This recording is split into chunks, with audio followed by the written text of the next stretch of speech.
चले वक्त हो चला आज की 25 बड़ी खबरों को जानने का। मॉनसून सत्र के 15वें दिन विपक्षी सांसदों ने संसद के मगर द्वार पर केंद्रीय गृह मंत्री अमित शाह के खिलाफ विरोध प्रदर्शन किया। गद्दी छोड़ चंदा चोर के नारे लगे।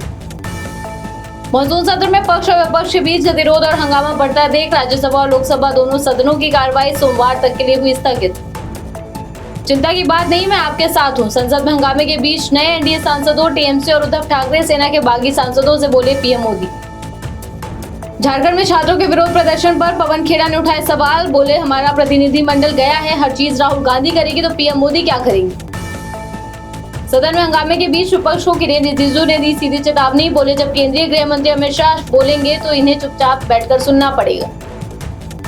जेएमएम सांसद महुआ मांझी ने छात्रों के विरोध प्रदर्शन और जयंती पर मोहन भागवत की टिप्पणियों का किया समर्थन। बोले उन्होंने सही कहा है, हर सरकार को छात्रों की बात सुननी चाहिए। सुप्रीम कोर्ट ने 2 निजी अस्पतालों को 4 वर्षीय दुष्कर्म पीड़िता को समय पर इलाज न देने के लिए जिम्मेदार मानते हुए लगाया 12 लाख का जुर्माना।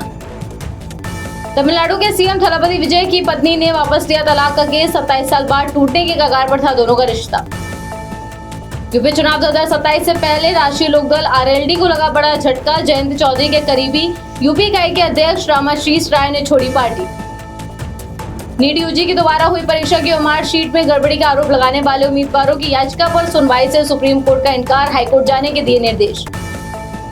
बैलेट पेपर लाओ, लोकतंत्र बचाओ, ईवीएम हटाओ। लखनऊ में समर्थकों से बोले चंद्रशेखर आजाद, जहां जहां आपका पसीना पड़ेगा वहां क्रांति के बीज पैदा होंगे। यूपी में 2027 चुनाव के लिए जमीन मजबूत करने में जुटी सपा। 3 दिवसीय दौरे के दौरान 80 सीटों पर रहा प्रदेश अध्यक्ष श्यामलाल पाल का खास फोकस।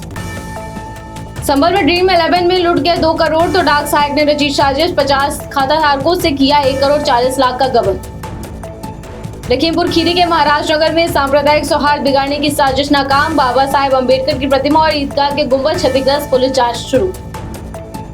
44 करोड़ की लागत से बना नया ओवरब्रिज नहीं चला 5 महीने भी। मिर्जापुर में खुली निर्माण की पोल। आमघाट ओवरब्रिज की जांच शुरू। सीएम धामी की कैबिनेट मीटिंग का बड़ा फैसला। हल्द्वानी गोलापार में शिफ्ट हो उत्तराखंड हाईकोर्ट। कई अन्य महत्वपूर्ण निर्णय भी शामिल।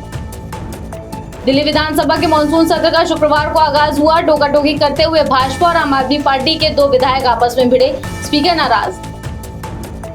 100 करोड़ के फ्लैटों वाला गोल्फ कोर्स रोड पानी में डूबा। रात भर हुई झमाझम बारिश में गुरुग्राम की खुली पोल।